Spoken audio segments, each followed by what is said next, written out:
Hello guys. तो आज हम डिस्कस करने वाले हैं कॉमन मेडिसिन्स जो हॉस्पिटल के अंदर यूज होती है। तो हमारी जो फर्स्ट मेडिसिन है वो है प्राजोल। एंड नेम, दवा का अंतिम नाम। यूज कहाँ कहाँ कर सकते हैं उसको? तो यूज करते हैं एसिड रिडक्शन, मतलब एसिड को कम करने में यूज कर सकते हैं, या फिर गैस्ट्रो, जो भी एसिड से डिजीज हो रही है उसको कम करने में अपन यूज कर सकते हैं, जैसे कि अल्सर, पेप्टिक अल्सर, जैसे कि हार्टबर्न, एसिडिटी। एसिडिटी को भी, गैस को भी ये कम करती है, एसिड को कम करती है, इसकी वजह से ये डिजीज पेशेंट को नहीं होती। तो इसलिए अपन इस प्राजोल का यूज करते हैं। प्राजोल जैसे कि दो है, जैसे कि पेंटाप्राजोल, देखो अंतिम नाम आप देख लो, जैसे पेंटाप्राजोल एंड ओमेप्राजोल। ठीक है, तो एंड में नाम देकर आप पता लगा सकें कि भैया ये किसकी मेडिसिन है। तो ऐसे प्राजोल, ओमेप्राजोल, पेंटाप्राजोल, इसकी ब्रांडें अलग अलग है, जैसे कि इसकी पेंटोज है और इसकी ओमेक्स है। तो ऐसे अलग अलग है। तो ये हमारी फर्स्ट मेडिसिन होगी, आप इसको पूरा नोट्स बना लीजिए। हमारी जो सेकंड मेडिसिन है वो है टीन, मतलब एंड में जिसके भी मेडिसिन के नाम में टीडीन आ रहा है वो क्या यूज आती है? वो यूज आती है एसिड को वो भी कम करती है, ठीक है, और वो एसिड प्रोडक्शन को रिड्यूस करती है, एसिड रिफ्लक्स को कम करती है।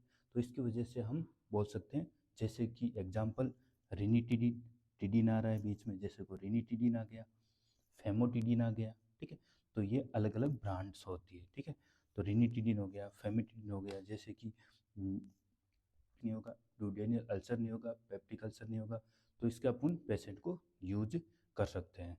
तो ये हमारी सेकेंड ड्रग, आप इसको उतार लीजिए, नोट्स बना लीजिए अच्छे से। और ये मोस्ट कॉमन हमारे मेडिकल में यूज होती है हॉस्पिटल के अंदर। एजोल, अंतिम नाम, मतलब दवा के एंड में जो नाम आता है एजोल से अपन पहचान सकते हैं ये दवाई क्या यूज। तो ये दवा एंटी फंगल होती है, मतलब जो फंगस दवाई है ये एक एंटी फंगल दवाई है। ये फंगस को ग्रो करना नहीं देती, ठीक है, ग्रो, उसके ग्रो को मार देती है। उसके अलावा एंटी वोम होती है वो, ठीक है, जो कीड़े होते हैं पेट में उसको भी मार देती है। जैसे कि एजोल, एजोल मतलब देखो यहाँ पे देखो, ये रहा एजोल, ये रहा एजोल और ये रहा एजोल।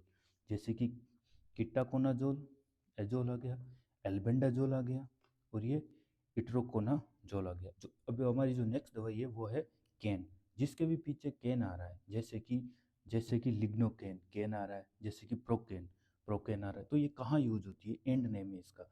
तो ये लोकल एनेस्थेसिया में यूज होती है। ठीक है, लोकल एनेस्थेसिया मतलब वो एनेस्थेसिया जो अपन एक ही जगह यूज करते हैं, मतलब पूरी बॉडी को वो पैरालाइज नहीं करती, पूरी बॉडी के सिस्टम पे काम नहीं करती, उसी पार्ट पे करेगी जिस पार्ट पे हम लगाएंगे। जैसे कोई कोई कट लग जाता है तो उसको, उसमें सुचरिंग करने के लिए हम कीटोकोनाजोल एंड प्रोकेनाजोल का यूज करते हैं, ताकि उसको उसको पेन जब सुचर करे तो उसको पेन कम से कम हो। स्मॉल सर्जरी में यूज कर सकते हैं, ये पेन रिड्यूस ही करती है। तो ये होता है लीडोकेन। तो ये ज़्यादातर स्मॉल सर्जरी में यूज होता है, या फिर लोकल पेन को भी कम करता है। अब अब हमारी जो नेक्स्ट मेडिसिन है वो है डाइक्लोफेनिक, अंतिम नाम, जिस दवाई के पीछे डाइक्लोफेनिक आ रहा है, ठीक है, फेनिक नाम आ रहा है, फेनिक, जैसे कि डाइक्लोफेनिक सोडियम। ठीक है, तो ये क्या होती है? एक एंटी इन्फ्लामेटरी दवाई है, और ये पेन किलर के रूप में यूज होती है।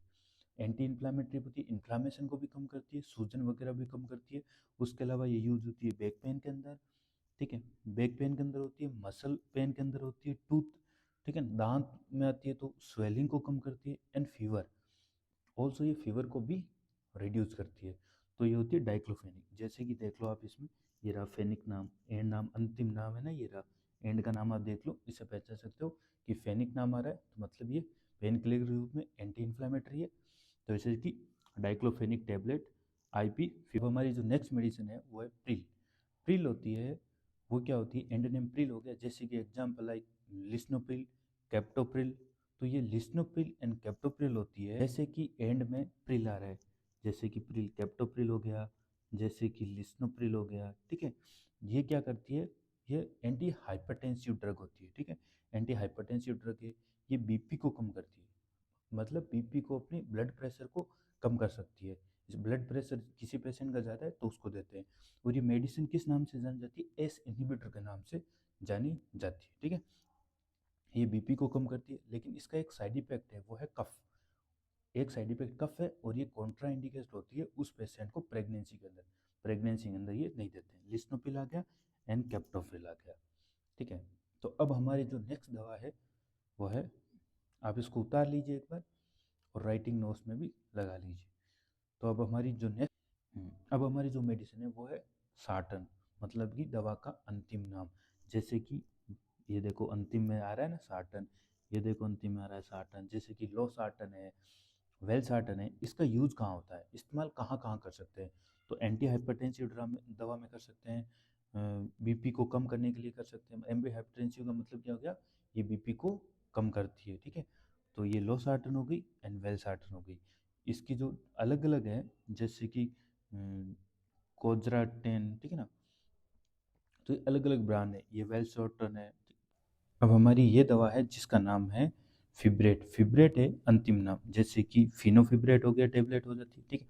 ये क्या करती है, हाई कोलेस्ट्रॉल होता है उसको कम कर देती है, डिक्रीज द कोलेस्ट्रॉल। इसका यही काम है, ओनली यूज अंतिम नाम, जैसे कि फेनोफिब्रेट, ठीक है। इसका यही काम है कि ये हाई कोलेस्ट्रॉल होता है ब्लड के अंदर, उसको कम करती है, ठीक है। तो ये फिब्रेट जो ज़्यादातर कोलेस्ट्रॉल, हाई कोलेस्ट्रॉल जिस पेशेंट होता है उसमें ये यूज की जाती है। तो ये मेडिसिन है सेट्रॉन, अंतिम नाम है सेट्रॉन। जैसे कि ओंड्रासेट्रॉन हो गया, ठीक है ना। एग्जाम्पल क्या हो गया, ओंड्रासेट्रॉन। देखो यहाँ पे ये आ रहा है ना, सेट्रॉन आ रहा है एंड के अंदर। तो ये क्या होती है, एक एंटी इमेटिक ड्रग होती है। एंटी इमेटिक ड्रग मतलब ये जब भी कोई थेरेपी देते हैं, या तो कैंसर थेरेपी दे रहे हैं, इसका यूज क्या होता है, कैंसर थेरेपी दे रहे हैं या फिर रेडियोथेरेपी दे रहे हैं, तो उसके अंदर क्या होता है, रेडियोथेरेपी, कैंसर थेरेपी दे रहे हैं, तो उसके अंदर क्या होता है कि जो वोमिटिंग होती है और नोजिया होता है उसको ये कम करती है, वोमिटिंग नहीं होने देती है, और जी का मचलना उसको भी ये कम करती है, ठीक है। रिड्यूस करती है वोमिटिंग एंड नोजिया, वोमिटिंग को कम करती है एंड नोजिया को भी ये कम कर देती है, जिसका नाम है ओंडासेट्रॉन।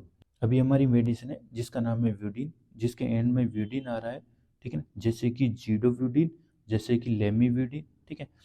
व्यूडीन आ रहा है ना, देखो यहाँ पे व्यूडीन आ रहा है, ठीक है। इसको देख लो, मिक्स देखो सेम आ रहा है।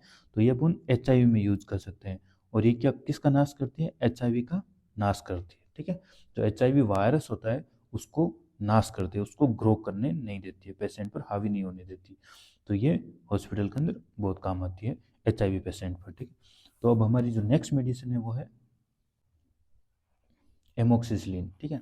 तो एमोक्सिसिलिन इसका यूज क्या होता है, ये एक एंटीबायोटिक दवा है। ये क्या होता है, इसका यूज ये है, इस्तेमाल क्या है इसका, कि एंटीबायोटिक दवा है, ये बैक्टीरिया का नाश करती है। मतलब एंटीबायोटिक है तो बैक्टीरिया को खत्म कर देती है, ठीक है। जैसे कि कहाँ कहाँ का बैक्टीरिया हो सकता है, अगर कोई गले के अंदर बैक्टीरिया है, मतलब थ्रोट इन्फेक्शन है, यूटीआई इन्फेक्शन, मतलब यूरिन का अगर कोई इन्फेक्शन हो रखा है, अगर बैक्टीरिया वहाँ पे यूटीआई, या फिर कान का इन्फेक्शन है, कान इन्फेक्शन में ओटाइटिस मीडिया, या फिर डेंटल एब्सेंस है, कहीं पे भी अगर उसको डेंटल वगैरह में, दांत वगैरह में अगर आप इन्फेक्शन हो रखा है, जैसे ओटाइटिस है, यूटीआई है, थ्रोट इन्फेक्शन है, ये सब इन्फेक्शन में एमोक्सिसिलिन देते हैं, और ये इन्फेक्शन में अच्छे से कार्य करती है, ये बैक्टीरिया का नाश कर देती है। तो अब हमारी जो नेक्स्ट मेडिसिन है, आप इसको उतार लीजिएगा एक बार अच्छे से नोट में, ओके। और हेलो, अब बात करते हैं एस्प्रिन की। तो एस्प्रिन का यूज कहाँ होता है, ये एंटी प्लेटलेट ड्रग होती है, प्लेटलेट को एग्रीगेट नहीं होने देती, मतलब ये इकट्ठा नहीं होने देती। जब इकट्ठा नहीं होगा एस्प्रिन, प्लेटलेट जब इकट्ठा नहीं होगा तो उसकी वजह से पेशेंट के अंदर कोई भी थक्का नहीं जमेगा, तो ये थक्का बनने को भी रोकती है। तो ये हमारी हो गई एस्प्रिन। देख लो आप, एस्प्रिन हो गई। डिपिन, एंड नेम, मतलब अंतिम नाम, जैसे कि एमेलोडिपिन, ठीक है। जैसे कि डिपिन आ रहा है ना, एमेलोडिपिन हो गया, ठीक है। ये ब्लड प्रेशर को कम करती है, और ये ओल्ड पेशेंट में ले जाती है, क्योंकि जो ओल्ड पेशेंट की जो वेंस की जो आर्टरी की जो मसल्स होती है ना, वो वीक हो जाती है, इसकी वजह से वो डायलेट और नहीं हो सकती। तो इसकी वजह से ये क्या करती है, वेसो डायलेटर करती है। तो इसलिए ओल्ड पेशेंट में ये बहुत ज़्यादा अच्छे से काम करती है। हाइपरटेंशन क्राइसिस में भी काम आती है ये, ठीक है। वेसो डायलेट करती है, जब भी वेसल डायलेट हो जाएगी तो इसकी वजह से पेशेंट का ब्लड प्रेशर डाउन हो जाएगा आराम से। तो इसे हाई ब्लड प्रेशर में भी देते हैं डिपिन। तो अब हमारी जो नेक्स्ट दवाई है वो है, आप इसको एक बार राइटिंग कर लीजिएगा, नोट्स बना लीजिएगा, और इसका स्क्रीनशॉट भी ले ले, बट स्क्रीन दवाई है वो है लोल। लोल है एंड नेम, मतलब ये भी ब्लड प्रेशर को कम करने के लिए होती है, माइग्रेन में होती है, और ये बीटा ब्लॉकर होती है। लोल मीन्स लोल, जैसे कि स्मोलोल हो गया, प्रोपेनोलोल हो गया। प्रोपेनोल क्या होती है, ये काम लेते हैं अपन ब्लड प्रेशर को कम करने के लिए, माइग्रेन के लिए, और एंजाइटी को कम करने के लिए भी यूज ली जाती है। 10 mg की होती है tablet. Okay, thank you for watching, subscribe and learn every day.